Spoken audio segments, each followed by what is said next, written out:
the first Sunday of the month in which we, or is it? Or the second Sunday?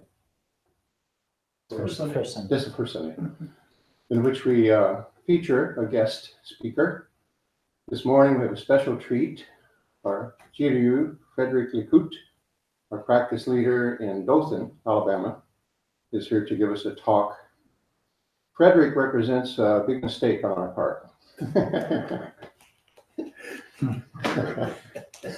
He came yesterday for a Tai Chi demonstration class that we advertised as being at 3 a.m. to 5 a.m. We don't think anybody showed up. We're like most nonprofit groups, we have strengths and weaknesses. And one of our great strengths, however, in the past few years have been our online communication has gotten better and better. And we have more and more people, savvy people who are able to help with that. But somehow we blew this one.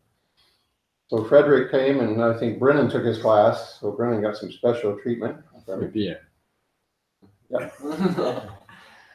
And we're hoping to establish something between Atlanta and Dothan so that Frederic, or Jiru, means compassion dragon, right? Mm-hmm. Or compassionate dragon, will become our formal Tai Chi instructor. And he has made some videos on his YouTube channel for us to follow in his absence. Then the idea was something like every other month he might come here and lead us in a class, and every other month we might go there. Dothan, as you may know, is the gate to the Gulf. Is that what it's called? Something like that? Yes. Pretty close to the beach. And how long is the drive? To the beach, hour and a half. And from here to your house? To your dojo? 3.5 hours, 4 hours. Yeah. He built a dojo in his backyard. I mean, he built it. He's a builder. He knows how to do basically everything. We could use your help around here. No.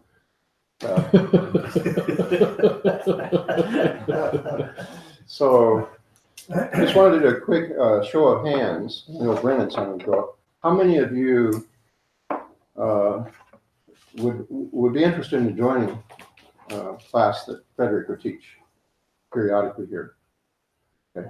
I think we have to do a better job of promoting it, letting it be known in advance. And what we have found over the years is that you really have to have a program for about a year before people notice. I mean, they start coming a little trickling in. It takes 6 months to a year to establish a solid program. So we'll keep in mind, we'll keep you in tune with this program, something I want to participate in myself. So without further ado, let me turn it over to Jiryu, and he will explain his subject to you today. Mm-hmm. Thank you, Sensei. First of all, as Sensei earlier introduced me as a martial art master, I do not consider myself as a master. I'm pretty fluent at quite a few things, but I have not reached the level of a master.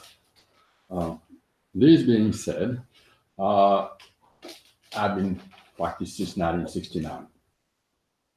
And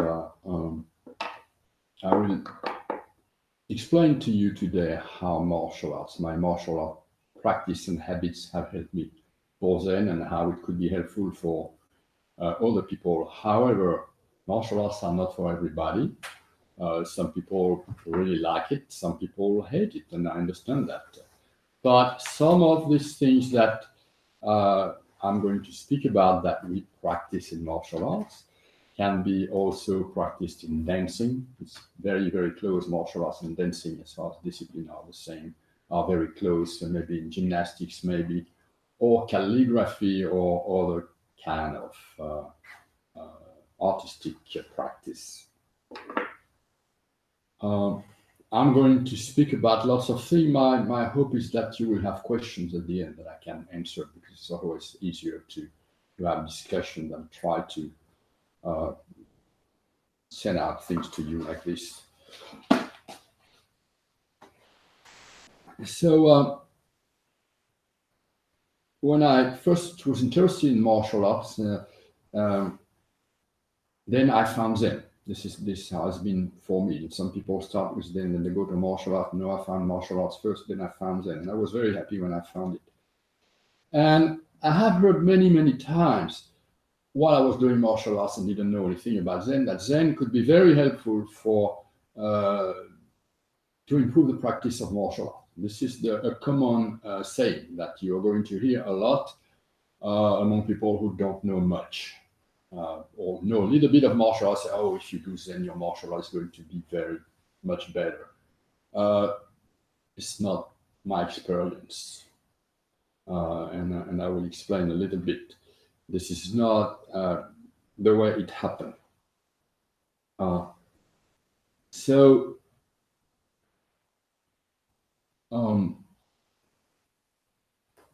let me get back to what I was saying, that I'm not a master, but I've trained. I said I started in '69, but that was 50 years ago. Is that it? Oh my God, this is. But I really started. This was when I was a kid and teenager, and then I really started again very seriously in '86. Since from '86 until now, when I quit for more than 2 months, is that I had serious medical reasons to do that. It's not happened very often. Now, if I would practice 20 more years, I would probably become a master. I hope maybe if I can get to be a master. 20 more years will be a and here is one first thing that I think is important, where it has helped me with Zen, which is in the dojo where I train karate and I train other things, but I'm a student in karate. I am the highest ranking guy under my instructor, my cowboy. And people think I'm really, really good, but I'm not. I'm better than they are, but I've seen people much better than me start and who quit. And the reason why I am where I am, where I the understanding of karate that I have, is that I kept coming. I just kept coming. And I could be a little sick, a little tired, a little lazy, a little hangover. I didn't take that as an excuse to not go train. I kept coming. I kept training all the time. And this is a very important thing. You learn that kind of discipline with martial arts. And that is also, once you have acquired this kind of discipline, at least the name is discipline, that is going to help for Zen also. You cannot go to Zen and say, well, I'm going to go Zen for 1 year or 2 years and I'm going to be enlightened. Well, it could happen. I don't know. I've heard it can happen. But even if it happens, you still could come after that if you have kind of big white light or whatever. You still keep coming. So I have met gifted people. I've had gifted students. And I've seen people come who would learn in 6 months what it would normally take 2 to 3 years for other students to learn. I've seen this happen a couple of times. One of them was myself. And when you're a young instructor, you concentrate on these people. Now I don't anymore, because I experienced something else with this kind of people. They don't stay. They are very gifted. They train for 1 or 2 years. They piss off everybody because they are much better than them. And they leave. They go do something else. So they think they know everything. And another thing that you have that happens like that is people go take judo, karate, kendo. They want the black belt. This is what they want. They want a black belt. They get a black belt and they vanish. They don't come train anymore. Say, well, I'm a black belt. Well, guess what? You're a black belt. You don't train for 5 years. You don't know crap anymore. Okay? Very important.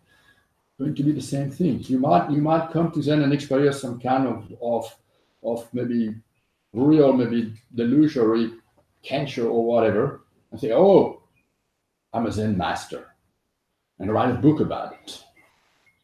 But you haven't achieved anything if you don't keep coming and training. So that's one thing that martial arts teach you.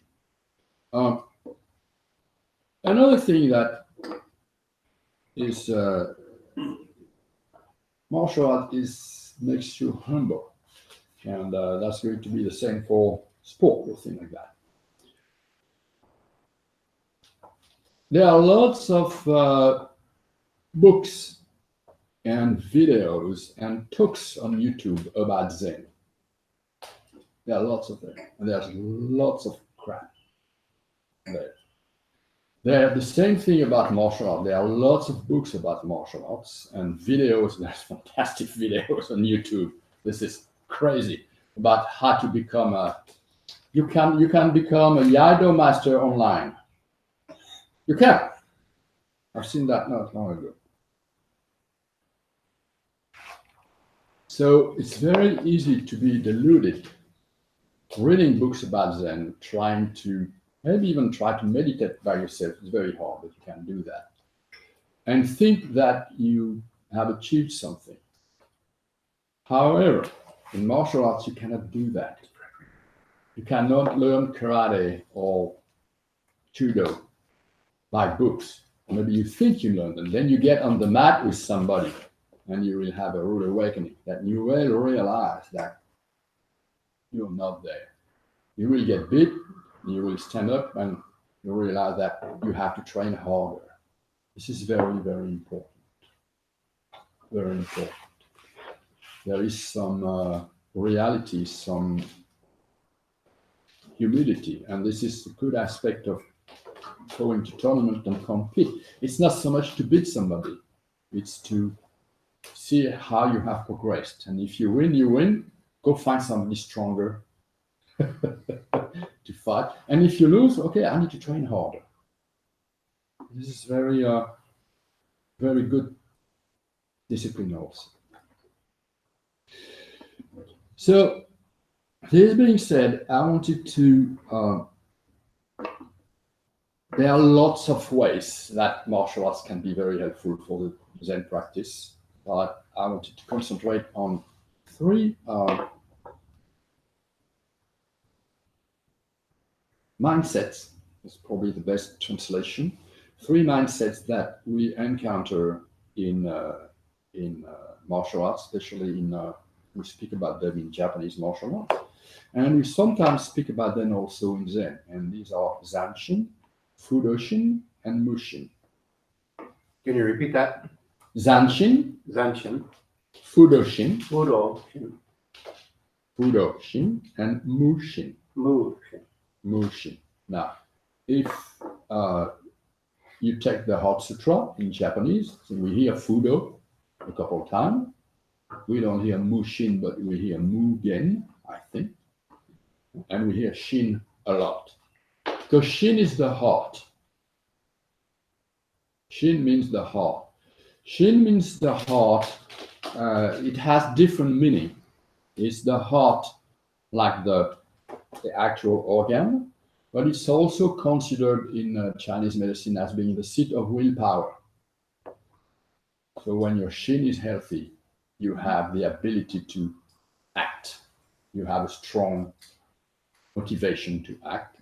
And it's also the heart of things.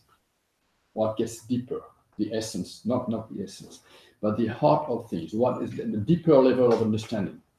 So this is what Shin is. So Hanya Shingyo, Shin is Shin. And there is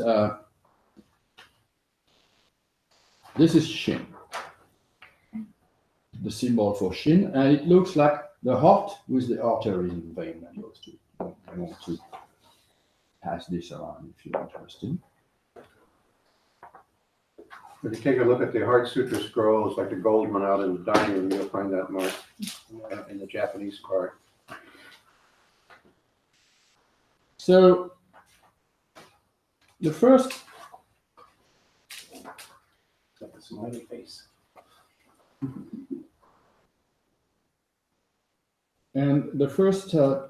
mindset I'm going to speak to you about is Zanshin. I'm going to first explain how this works in martial arts. Then I will speak about how this can apply to your practice. I need to know how the time I have. You're fine. I'm fine. Okay, good. This is Zanshin. This is, let's pass everything. Fudoshin and Mushin.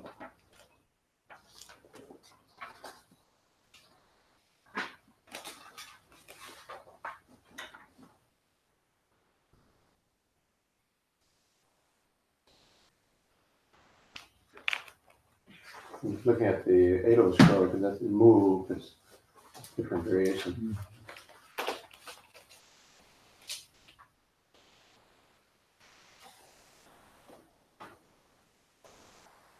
So what is Zanshin for us in martial arts?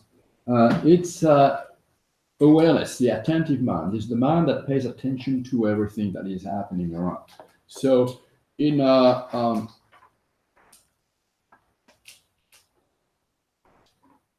you meet that in martial arts in two different manner. One manner is Zanshin is on a fighting environment.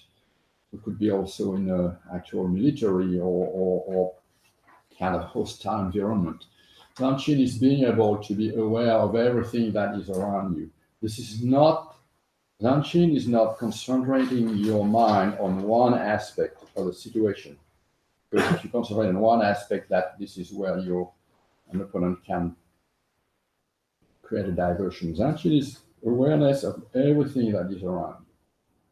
That's one thing that when Zanshin is directed to the outside world, you try to be aware of everything. So, I'm in that room. It's not being paranoid or paranoid. It's just try to be here or you're in the dojo and you're there and you be aware of everybody that is around and be aware of all potential noises, things like that, and be aware of the light, the changes in the atmosphere. This is what Zanshin is about when it goes to the outside world. Make sense? It's not concentrating on one specific aspect. It's try to, all the radars are all outside.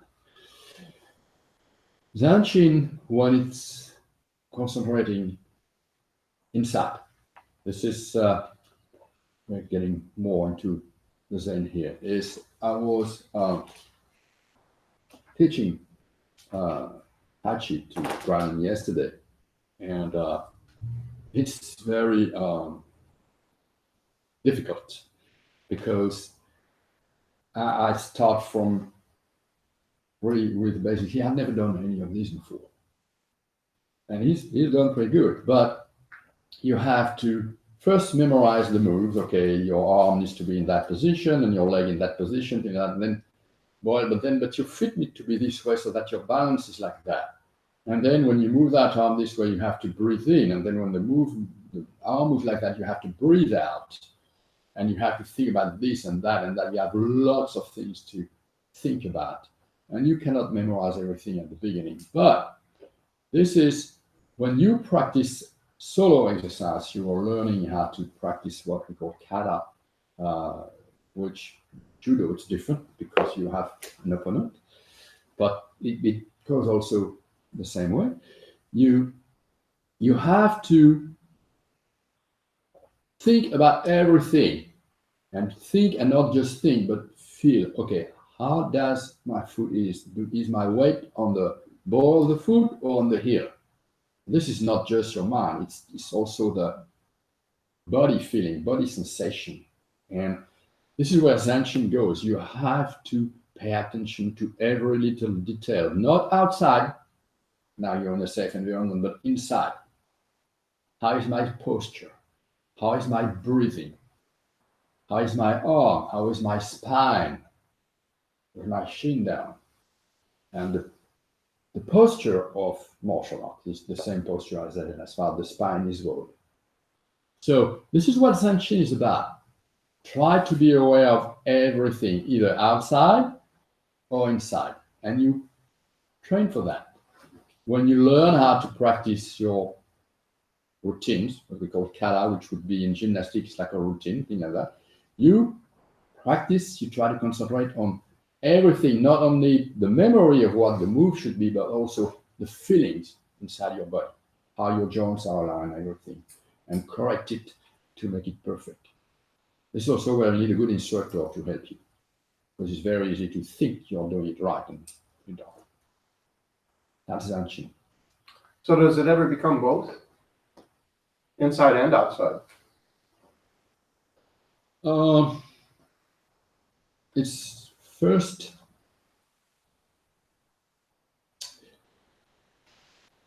Well, it's first inside. First you practice inside. Then it will become outside also. But first you practice. This is my experience. Now, what I'm telling you right now is based on my experience. Some other people might have different understanding, but you don't practice both at the same time. In my experience, I either when I train by myself, and it's the inside, and then when I train with a partner, it's more on the outside also, because your timing you need to be timed with that guy.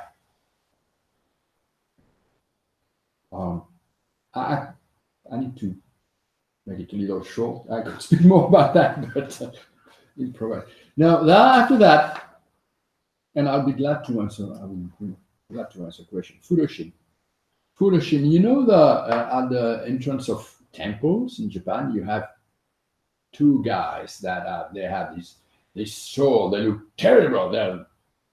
They look nasty, and they are called Fudomio.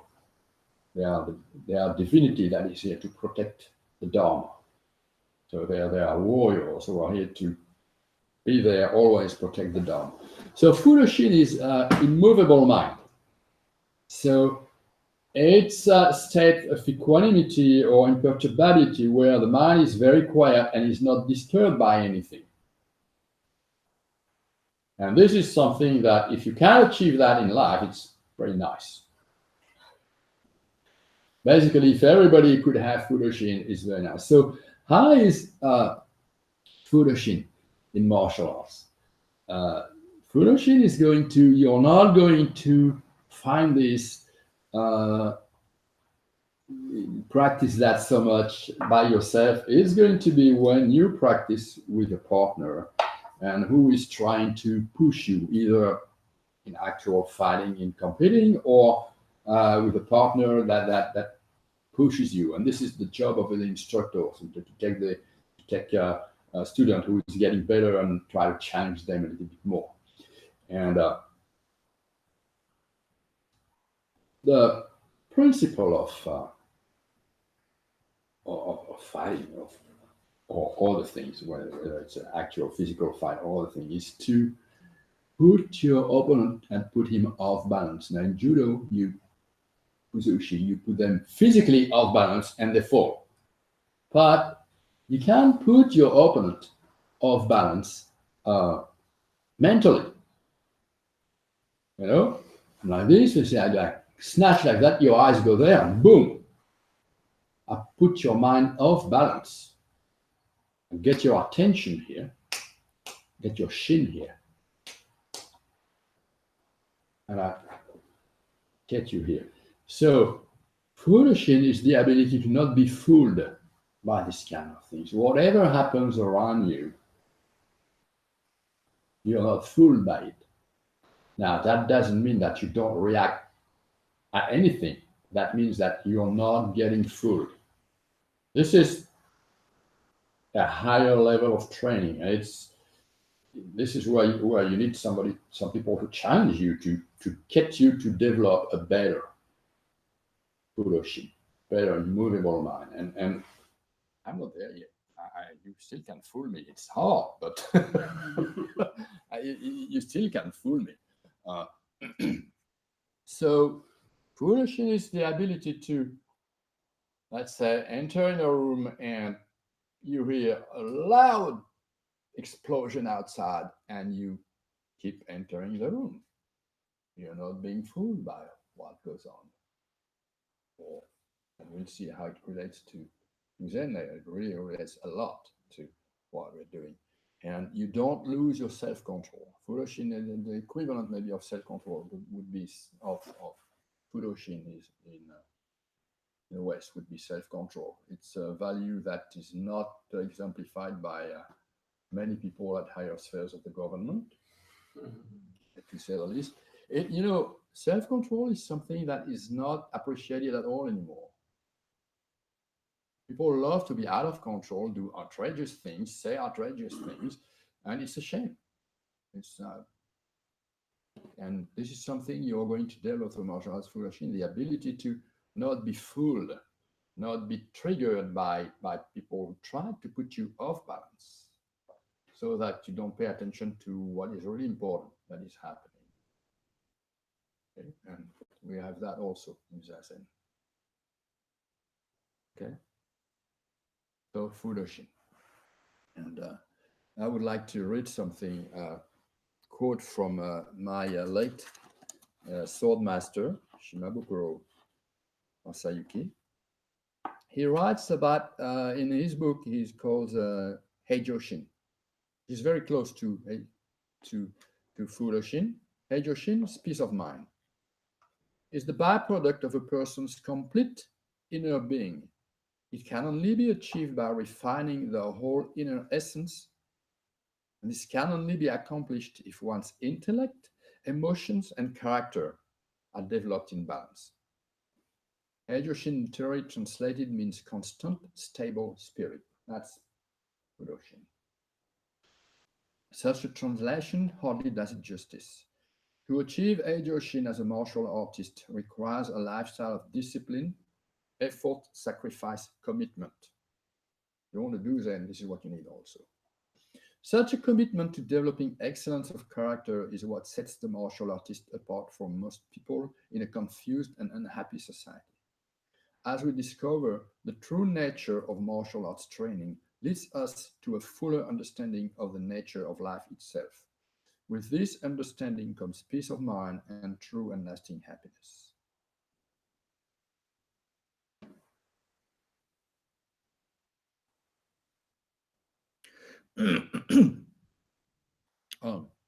Now,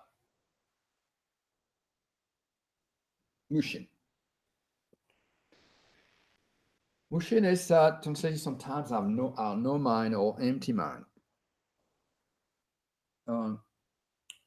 It's also sometimes defined as, it's very hard to define Mushin. You have to experience it to know. And sometimes it's explained as the ability to act in a very spontaneous manner without conscious thought preceding it. So something is happening and you react, and the reaction is perfect.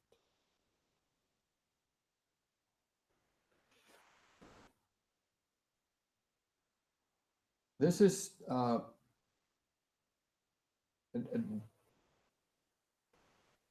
difficult thing. I've experienced Mushin just not half a dozen times in my life. Not a half dozen times. I experienced a couple of times. Sometimes you're going to practice. I've always experienced it practicing with a partner or an opponent, where you are going to be in a situation with a partner. It's sometimes that where you are going to practice an exercise that involves somebody, and it's something that you have practiced times and times and times and times. When you practice an exercise, whether it's karate or judo or sword, with a partner, you're practicing moves that are already codified. This is the way it should be done. And you practice this so that your timing and your distance becomes perfect. It involves perfect awareness, but not intellectual perfect awareness, perfect zanshin, total understanding of with your body and your mind of what is going on here. When this happens, it's perfect. So you are going one. I remember 2 circumstances when it happened. I was practicing one exercise with one guy, two different guys at different times, and we had done it times and times and times and times. We did it one day, and it was perfect. We knew it was perfect. It lasted maybe 10 seconds, 10, 12 seconds, and we stopped and we looked at each other and said, "Oh my God!" And we knew it had been perfect. Nobody saw us, and we tried to do it again. We never did it again. We never did it again. We could not reproduce it. So it's happened twice in my life. What's happened also once is I got in an actual tricky situation, let's say, where somebody was threatening somebody else, and I got rid of them without thinking. And that was the end of the story. That was a perfect move. The guy was not very happy, but I was very surprised because I didn't think about it. I didn't think, okay, I'm going to kick this guy. No. When you experience smooshing, you don't do it. It happens through you. You are not doing it. You are not doing anything. Something happens through you. And this is the result of long training, repetition, and not just knowing the move, but have through training have acquired the ability to not judge it, but somehow your mind, your shin knows the distance, knows the speed, knows everything, and it happens, and you're in perfect harmony, even if it's about kicking somebody in the head. You're in perfect harmony with their moves and momentum and speed and all that kind of thing. Now, you have to be very careful with that, because it's very easy to say, "Oh, I don't think," and I do whatever I want to do. And you can. This is the open door. If you wanting to practice I'm going to practice in the Mushin set of mind without having practiced Zanshin before and Fudoshin it's the open door to senseless brutality and stupidity. So this is why you need to have very serious training before that. And it's also very good to have a good instructor and master. This is why you need a master to tell you, "Oh no, you're a fool." Sometimes it's good to have somebody tell you, no, that's not it. This is wrong. You're not doing Mushin, you're deluded. We see lots of that also. You're going to see some people who are excellent martial artists, very good fighters, who are total assholes, and who will not hesitate to hurt other people. Oh, this Mushin. So this is a double-edged sword. Usually when you experience Mushin, at the time it happens, you don't know it, because you're not there anymore. Something is happening. The ego is not in the way. Something is happening. And after that, you say, "Oh my God." Then the ego comes back and the ego realizes something has happened. I suppose you have that in Kensho, maybe. I don't know. It's never happened to me. So this is for how we try to practice and relate to these mindsets in martial arts. Now I will get into how it can help Zen practice. Unless you have questions about that before, we can ask the question at the end, or if you have questions now about just the martial art parts, I'll be glad to answer. Is real mastery the ability to be in that state of Wushin sort of all the time, or voluntarily, or consistently, or? Well, I'm not a master, so. Yeah. No, you should not believe that martial art masters, and I've met, I've been lucky to have met a few of them and still train with some of them. They are normal people. They are normally compassionate. This is the people I know. They are kind people. Some are. I've met people who when I was much younger, I considered as masters because they were technically extremely good. Now I would say no, they were maybe very good technically, but they were missing something. Master is somebody who has great technical ability. And I have a decent technical ability, but I don't have that, in my opinion, the mastery. And a master is somebody who should have great self-control. Great self-control. And what I explain, my especially in karate, sword not so much because you're not going to go out in the street with a sword. I explained that the great thing about having a good technical mastership and fighting ability is that helps you diffuse fights. So I'm much more proud of having been in a situation where I didn't fight than the situation when I fought. This is of course when I was much younger, but now now your Zanshin is going to also, with training, help you smell something. You smell, okay, this is not good. Something wrong is at work. And not long ago, it was last week, I decided to go to have a beer in a bar. I arrived at the bar and I thought, no, I'm not going there.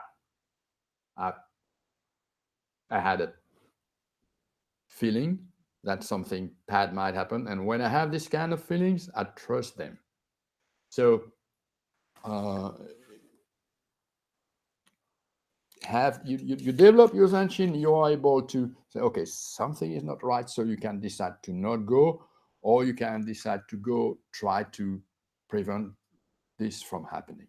That is a sign of mastery to me.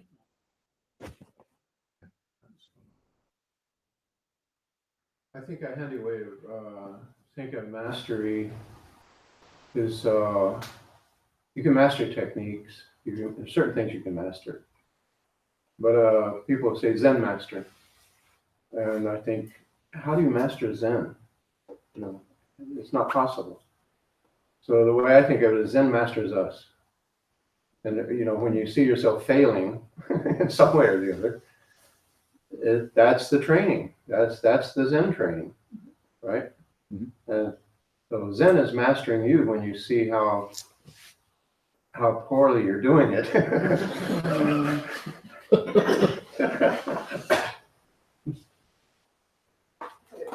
I remember that, and I speak from experience. I think the first time I ever met somebody that I would say was a bona fide master, I had the honor of going to a master class in judo.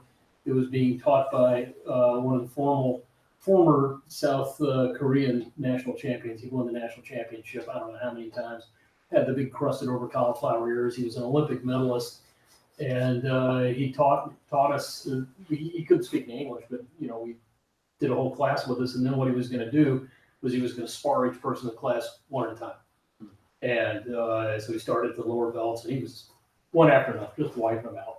And so he finally gets to sub the upper belts, and I'm like, okay, all right, man. Okay, my goal was to last a full minute, and so I got up, we bowed in, and the thing I noticed about him the entire time he was sparring, the expression on his face never changed. I mean, he was just totally calm. Blank. I mean, just completely calm. He never betrayed any emotion whatsoever. So they bow us in. I'm bigger than he is, and I don't, you know, you can see that I was like ready to tear into this. And right before we started, he just like gave me this little, very almost imperceptible smile. And the thing that flashed through my head was,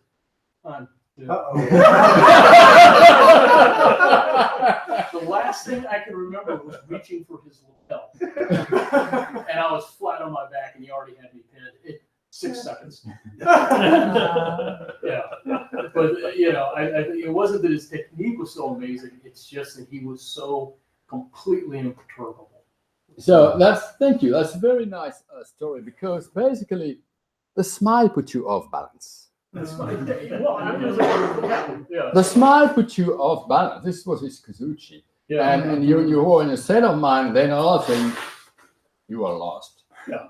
It totally got your Fudoshi out of the window, and this is how I got you out. Yeah. He didn't win by, well, his technique was certainly excellent. I'm sure the technique was excellent, but he didn't win by, he won before he used the technique.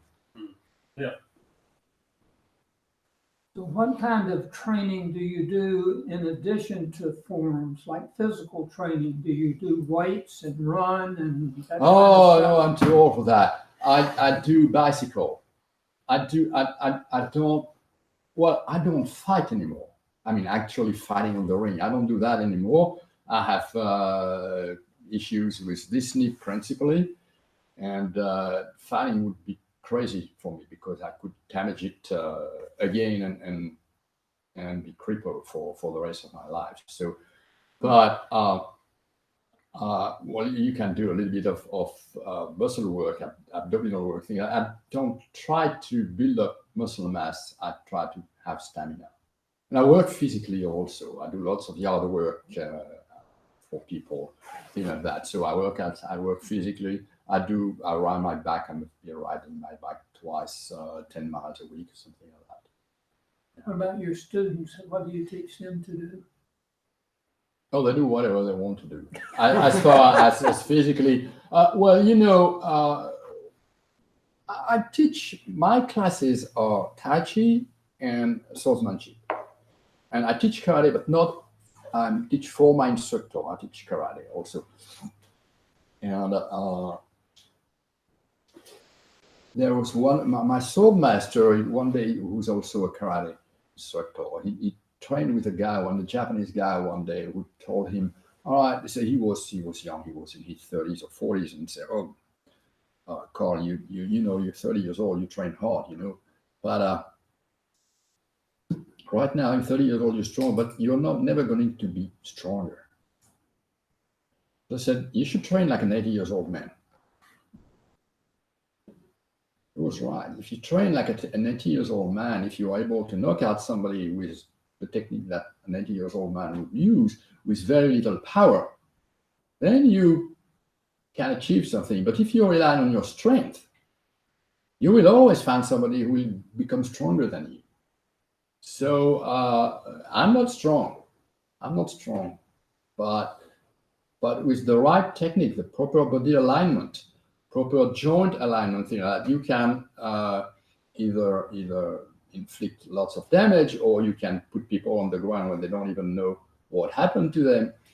And so, but this is ancient, paying attention to how your body is positioned. This is very, very important.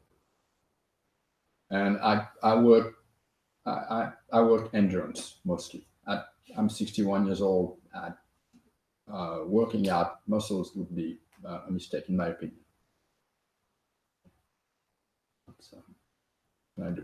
And when it comes to sword fighting, you will need no strength at all. You dip a sword or a knife that deep into somebody, which if you have something that is sharp is nothing, then you let them bleed. You absolutely don't need any strength for samurai swordsmanship. What style of karate are you? Yoshikari. Mm-hmm. And the Aido, do you also teach? Muso Shikiden Nishino. You also teach Kendo or Bakudo? I taught Kendo a long time ago, but I don't anymore. And Bakudo? Yeah, Bakudo. Mm-hmm. Yes. When you talk about martial arts and when you watch it, I've never been trained in it. You've done a little Tai Chi that I participated in. And then you see these fights. Where was it that the neo-Nazis came out and they had this confrontation? A woman was killed. Charlottesville. You see these guys fighting? Did you see that on the news? No. I would be interested in your sort of perspective on these guys trying to fight. Mm-hmm. I mean, That's not fighting. it looks like nobody knows how to fight. They're out there trying to fight each other. They don't know anything about fighting. Yeah, and it's just pure rage. Oh yeah. Okay. It's a brawl. Mm-hmm. Yeah. No, I don't. Yeah. Well, it's But of course, if they trained with you, they wouldn't be out there fighting. yeah. Well, I really insist with my students saying, look, you train in order to be able to fight, but try not to fight. It's always much better to try not to fight. Now, get into some kids who are being bullied sometimes. And I remember I had one, Miguel, he was a nice kid. He was being bullied. I always told him, Miguel, don't fight. Miguel, don't fight. So then one day I told him, okay, Miguel, don't fight. But if you fight, win. And he came back 2 weeks later. He was, but Miguel was wrong. So I got in a fight. I got expelled from the boys' club. So really, what happened? Well, this guy tried to bully me, and I banged him against the wall, and I punched him, knocked him out. This guy had been bullying him for a long time. So, this kid, my kid had tried to avoid, and one day, sometimes people need beating. I'm sorry, this is. If you let the bullies bully, they get more. You encourage them. You cannot tolerate that too much, I know Buddhism is a non-violent thing, but you need the Fudomyo to protect the Dharma. You need the warriors to protect the Dharma. I wouldn't agree that Buddhism is non-violent. Well, this is what people say. Buddhism recognizes that violence is inherent. Mm-hmm. It's only a matter of direction. But poor kid. He got expelled, and then they took him back. But the other guy never bullied him again. So it wasn't like Karate Kid. No, well, no. That was the end of the story. All right. Okay, so how does this help for our practice?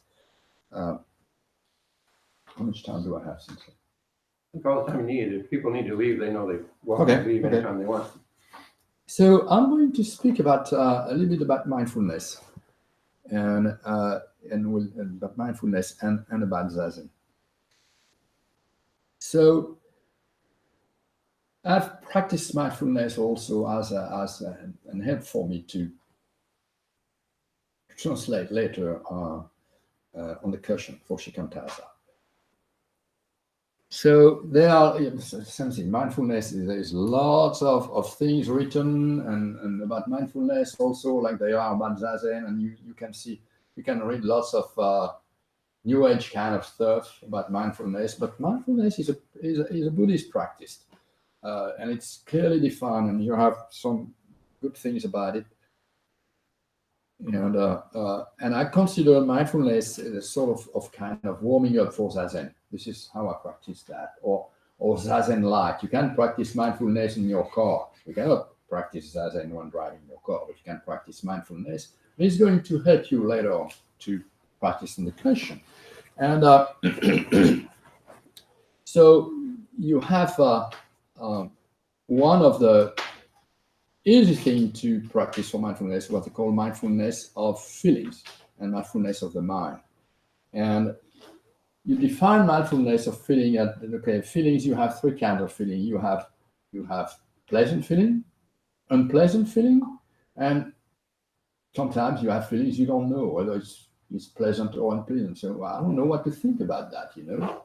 Is it good for me? Is it bad for me? I don't know. This is and these pretty much correspond to greed, hate, and delusion. You have pleasant feeling. You are going to.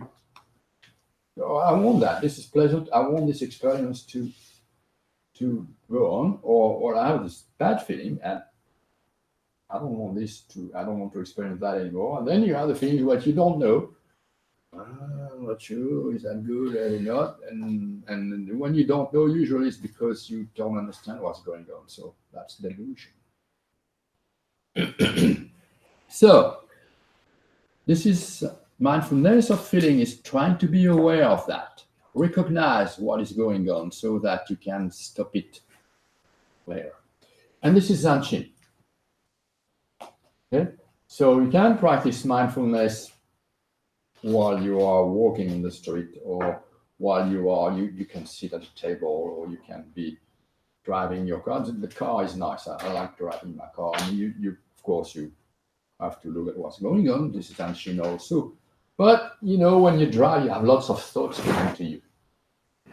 And try to see what's going on. Oh, this is a pleasant feeling. Oh, I forgot to pay the bill. That is an unpleasant feeling.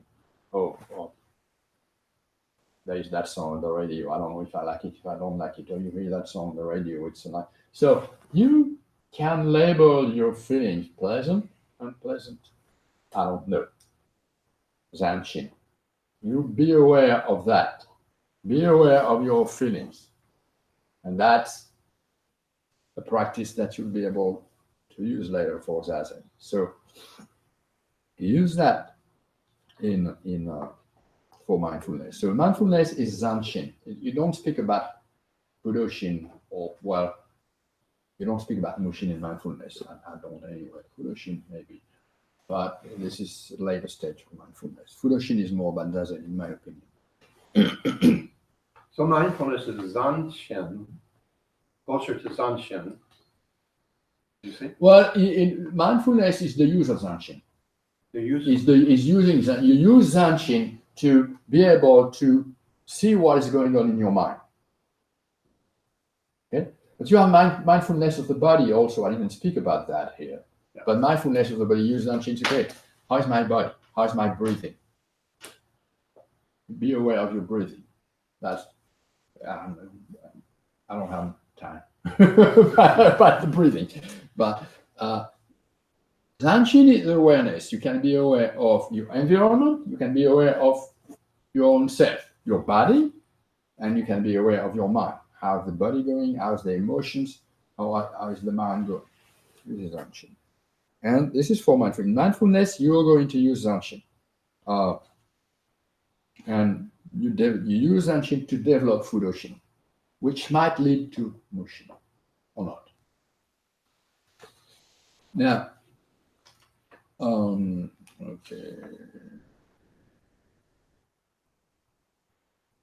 So you're suggesting Zanshin is kind of a practice everybody can take up, but Fudoshin and Mushin would be manifestations of that later. These are not equal. No, it's a progression. Yeah.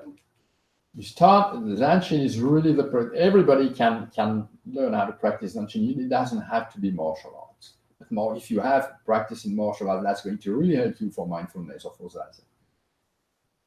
Because you already know how to do that. You know how to be aware of your environment or of your body. Because when you want to learn Tai Chi, you have to use Zanshin to know, okay, how is my foot, how are my hip, how is my breathing, how is this, how is that. So, and at the beginning, it's crazy.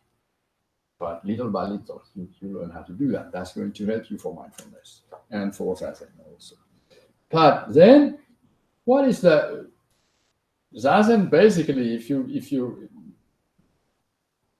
can develop Fudoshin, which is not the blank mind of like a drunk man, you are going to.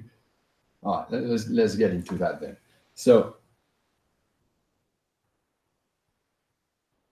Fudoshin is happening when through Zanshin you are able to see what is happening. Oh, there is a stupid thought coming. Or you don't even say it's there is a thought coming. And you come back to maybe your breathing or your posture and you let the thought go by. So you stick to Fudoshin. So Zanshin helps you detect what is going on. Or it could be that, let's speak about you're in Zazen here, and you hear, there was a song going on earlier, no? There's some loud music going on, right? And so there's some loud music out, so instead of getting, oh crap, what is the moron getting that music on? Just music. Come back here. Come back to the center and just let it go. All right, so your Zanshin helps you detect, be aware, and also drop it. So the Zanshin would be like generalized awareness, both internal and external. Yes. Of everything. Yes. Fudoshin would be more like selective awareness. In other No. words, you could pay attention to your breath instead of paying attention to this. No, The it's the music and the result. thought. Okay, it's the.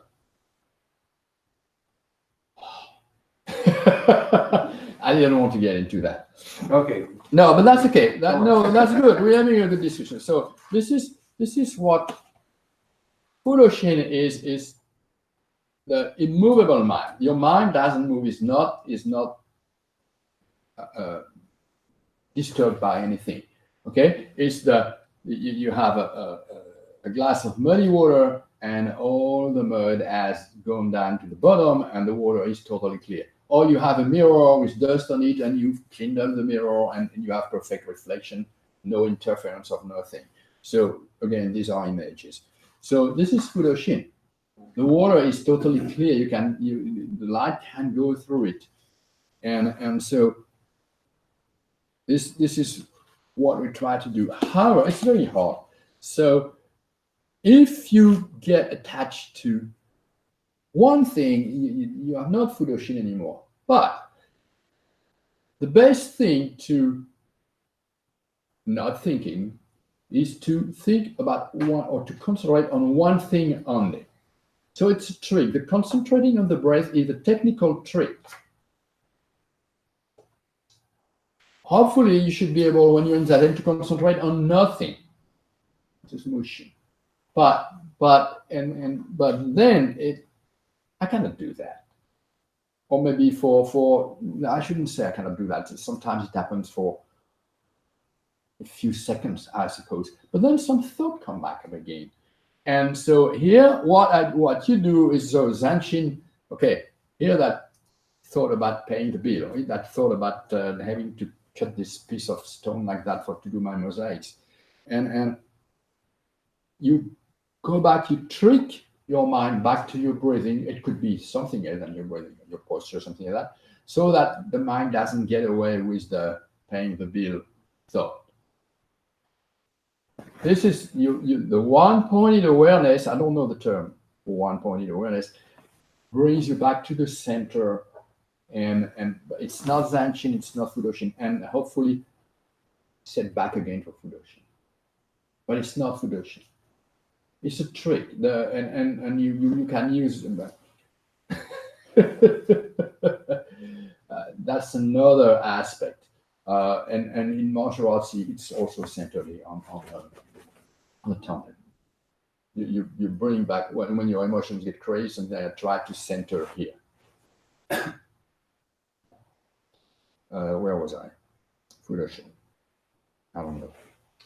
well, you're discussing in the context of Zazen. That's why I was chiming in, because I can see the way you could regard what's going on in your awareness.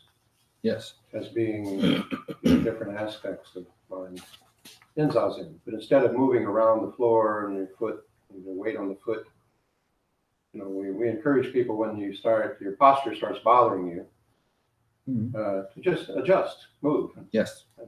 And get comfortable again. So the idea of comfort in Zazen is not that you're not making any effort, there's not any distress or stress going on, but you're balanced in the middle of it. You're comfortable with being uncomfortable. But if it gets to be a nagging distraction, then you do something about it, so that you're not obsessing over that. That sounds like what you're describing. Mm-hmm. So what I wanted to, so here's this is the progression we have in in Zazen. We start with Zanshin to try to reach Fudoshin. So this is something you do, and then Mushin may happen or may not. And you remember that movie with Kevin Costner and Rene Russo, Tin Cup? No. Okay. Say it again? Tin Cup. Tin Cup. Yeah. Well, okay. It was not a web movie. It was some movie. So what I mean is that you're going to have Zanshin. You can practice Zanshin all the time. Then you use it to try to develop Fudoshin. Then Mushin may happen for small instance on the cushion. Sometimes I know I didn't fall asleep, but something happened. And then all of a sudden, oh my God, something happened there. And it was through motion. And what we try to do is try to make it last longer the next time. All right. And having a good control of your breathing is also an important aspect. And so, but if you read books from Zen masters, they say, oh, you don't want to be attached to anything. Don't be attached to your breathing. Don't use the one-pointed awareness, because this is another attachment. I disagree with that. And I disagree with that because I've experienced it in martial arts. And the thing is, you need to train. And once you have trained enough, you forget the training. You don't do that anymore. It happens through you. And this is what goes on. Yes, okay, it's like riding a bicycle. It's very difficult to learn how to ride a bicycle. Right? You have to think a lot about what to do on your skin. And then all of a sudden, once you know how to ride it, it becomes part of you. It becomes your nature. You have inherited that now. And you don't have to think about it anymore. Well, it's the same thing with Zazen. You train, you use your breathing. The breathing is a very easy thing to use because it's always there. And this is one thing you use also for mindfulness. You use your breathing. So you use Zanshin to pay attention to whatever is happening to your body and your breathing. Then that's going to help you develop Fudoshin. And then all of a sudden, it's working. But you have worked very hard to get to that point. And once you have achieved it, it becomes part of you. It becomes nature to you. And you're not attached to anything anymore. It's just happening. But before it happens, you have to work hard. You have to be attached, which is why I think people say, oh, no, you don't have to be attached to anything. Don't force your breathing. No. If you don't try hard, you're not going to achieve anything. That's my opinion. That's what I've learned. So I know that Winane, he heard one day that somebody sing the Lotus Sutra, something like that, he got enlightened, but that was, 1,300 years ago? And after that, he still went to train. Okay? So, nothing happens without hard training. This is basically it. And Zanshin, Fudoshin, and Mushin is a way to explain. So, you use Zanshin. Zanshin is easy to practice. It could be for martial arts, it could be for calligraphy, it can be for music. Also, playing music. I mean, you play the guitar, you have to open my hands. I have musicians in my family. They play the piano and the cello, and oh my God, their Zanshin is fantastic. Then they develop Fudoshin. Then sometimes they play with other musicians, and I'm sure you have Mushin happening in music also, where the music gets perfect. You know, they play in a band, and sometimes you realize, oh my God, that's Mushin at work. But to reach that level of perfection, they have trained for years and years and years and years and years. Same thing for Picasso or calligraphy. There is a story of a calligraphy master. Let's say it was in the Emperor of China had asked this famous master to do a drawing of a swan for him because he loved swans. And the master told him, well, Your Majesty, I need a year to do that perfect painting for you. The Emperor said, 1 year? Oh, yes, that's what I need. And come back in 1 year. And 1 year later, here comes the Emperor and says, well, where's my swan? So the master brings a piece of there's a table outside, he brings a piece of paper, he puts the weights, and he starts grinding his ink and that, and he takes his brush and 2 moves of brush, and he has a beautiful swan like this here. And then says, "You haven't done anything for 1 year, and now you draw this damn swan. Put this guy in jail." So they put the guy in jail, and then they get this, go storm the house, and they get in the house, and in the house you have thousands and thousands of swans hanging from the ceilings, wherever, because for 1 year he has trained in order to be able to draw a perfect swan with just 2 strokes of the brush. This is what martial arts has taught me, and this is why I say it's helped me to practice Zen. So you can practice that not only, you can practice Zanshin, Fudoshin, and Mushin, not just with martial arts. You can practice it with gymnastic, with calligraphy, with maybe photography, I don't know, all the forms of art. This is my story.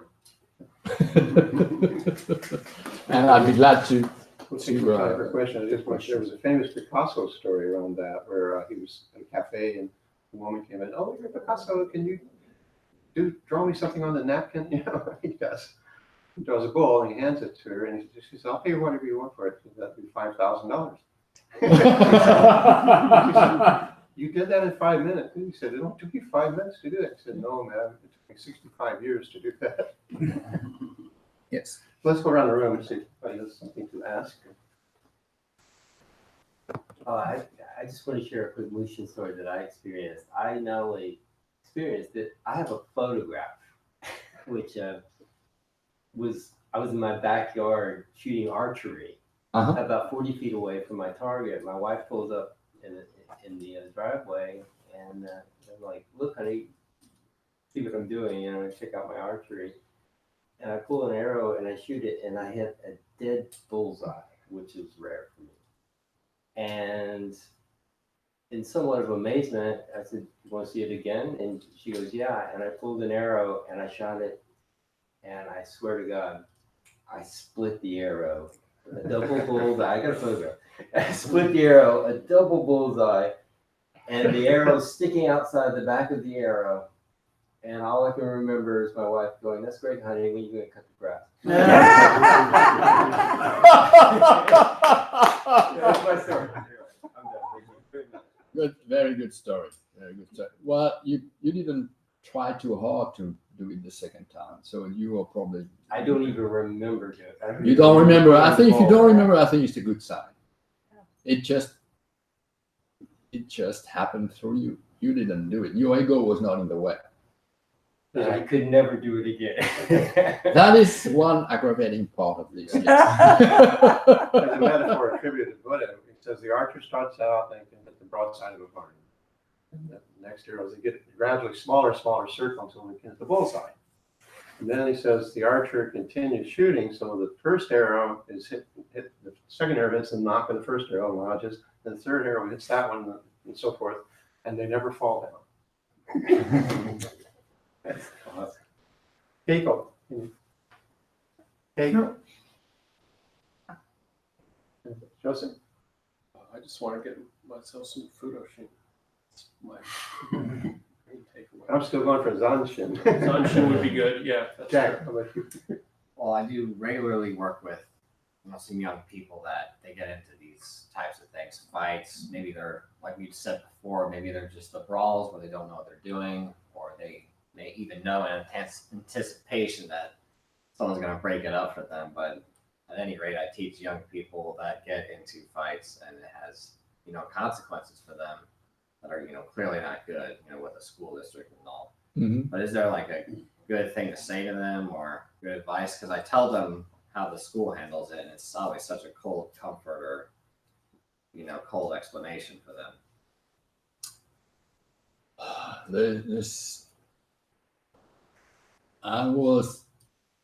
When I was a kid, fights were not unusual and they were not forbidden in school. And it's my experience that you had less violence because you didn't let, if somebody bullies you, you're gonna get in a fight with them. Sometimes it's happened to me, and we became good friends after that because we had issues. We just hit each other, and then we realized that, okay, whatever, and usually it diffuses the whatever is there, but now it's forbidden. So it's I would, when I take the case of this kid I was saying of Miguel, I tell you, I was very pleased because for quite a long time he was able to not fight, and then when he had to fight, he fought once, and that was the end of the story. After that, the other guy didn't bug him anymore.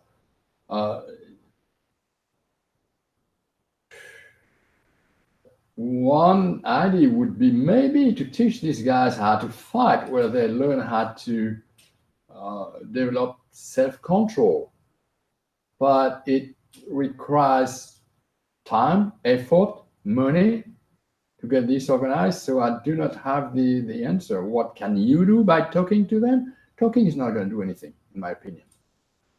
You have, how old are they? 13, 12. Raging testosterone is beginning to rage, and they don't know, and who knows what kind of family they have, and maybe difficulties economical and they experience. They have lots of energy also. You could, if you would get them to run a marathon twice a week, they would have less energy to get in a fight. Maybe you could set up some form of competition, physical, that's not short of fighting, but it would. Right. Well, you could have maybe some wrestling. Wrestling is, or judo or wrestling is good because you have no impact. Yeah. With karate, you have impact. The karate I practice, we strike. We don't stop the strike. And but judo and wrestling is really good because it is grueling. Judo is much harder than karate. As far as stamina is involved, ground fighting in judo or MMA is absolutely grueling. That could be a good way to get the energy out of them. Yeah, it's compulsory in Japan. Mm-hmm. Public school, mandatory. You study judo. It's a really good release of energy and safe. Judo is very safe. Yeah.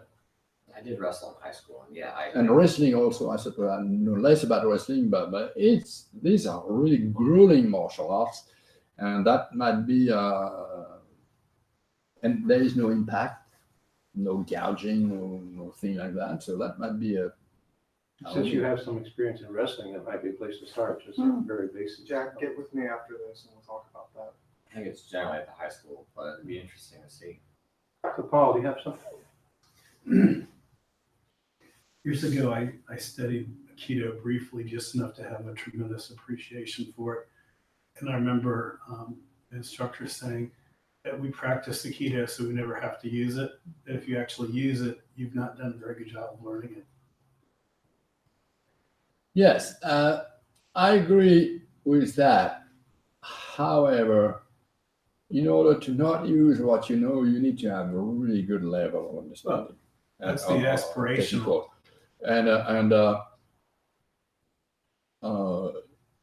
I remember I practiced Aikido several times and never was able to reach a good level because I moved always. So I did maybe 3 or 4 years of Aikido in my whole life,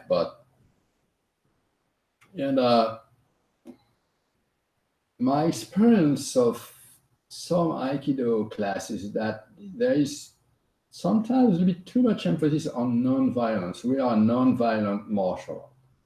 Well, guess what? Martial arts is about violence. So non-violent martial art is a fallacy. You need to be able to be violent in order to not be. You need to be able to inflict damage so that you choose not to do it. And so your Aikido training should be, I'm not going to say brutal, but you should be able to practice hard techniques, not only nice things. I've seen too many people like, oh, we are nice people, we don't want to fight. If you don't want to fight, you will never be able to fight. And so you might lose your self-control in a situation that is tricky because you have never been in a tense situation. So yes, I agree. If you, and this is what I'm much more proud of, the situation where I've been able to diffuse a fight than the situation where I actually got into a fight. But again, it's like going back to you cannot just say, oh, mushing. I'm not going to think about anything. I'm going to react with the wind, thing like that. No, you need to have hard training in order to reach the point where you will be able to not fight without thinking so much about it. Cheryl, how about you? Oh, I'm good, thank you. How about you? I think at the start you said that Zen, a lot of people say, you know, oh, you should study Zen to improve your martial arts. Mhm. Do you find that it's improved them at all? Because the whole talk was about how these states of mind in the martial arts and Zen are quite similar. Mhm. So do you find by cultivating Zenshin and the Zendo, you find it more easily in martial arts, or is No, because in martial arts the pressure is much stronger. I think it's easier to practice it in martial arts to then apply it on the Zendo. When somebody is trying to come at you, okay, again, let's say you can practice to the outside, to the directed to the outside world or inside world. To the outside world, when somebody comes trying to get you, it's much more, much faster. It's pretty much faster than when you are sitting. When you're sitting in the Zendo practice, Zenshin, you only be aware of the light and the noise and things like that. Maybe the guy beating you on the shoulder, which is, you know, in the Rinzai Zen, they beat you without you asking. And there was a funny anecdote of that Taishan Deshimaru, he says in one of his books that, so he was a young college student. He became a Zen master, but then he was training in Zen, and he started to train in Zen. His philosophy teacher said, oh, you should go to the Zendo practice. Now, this was in Japan 70 years ago. When your teacher would tell you, you should go, you would not question. You would go at 3 a.m, train in Rinzai Zen. So and probably he was slouching something else. The monk comes behind and just slaps him on the head with the Kiyosaku. He missed the shoulders like it. Deshimaru, who had taken kendo, man, he just jumped, grabbed the Kiyosaku and beat the shit out of the monk. And he was a young lad back then, maybe 18, 20 years old. After that, I said, oh my God, what have I done? And the guy, he ran outside the Zendo, beating them. Then he went to the priest and to apologize. He was sure he was going to be kicked out of the university. And so, Master, I've done something terrible. And so, what have you done? And he explained, he beat the shit out of the monk with the Kiyosaku. Oh, beat the shit out of him, huh? Yes. Oh, very funny. Go back to sit. Now,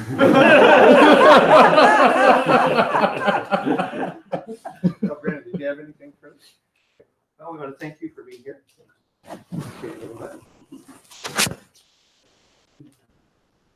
Yes. Oh, okay. Also something. I have here printed bibliography of a short bibliography of books that relate to martial arts or Zen, or martial art and Zen. And so I'm going to leave that with you if some people are interested. Yeah, I wrote that for martial art people and for Zen people. Great, because we're doing the same for women and Zen, things like that. We're trying to get our library organized there. So I'd like to invite anybody who can stay to join us for a farewell lunch for Frederic. He's going back to Dothan today, and we buy him a lunch. I think we'll go to Typhoon, a good Japanese and Thai food. Would that be good? So if you can join us, please Yeah, do. yeah. Any show of hands, anybody who can? 2, 3, 4, 5, 6. Okay.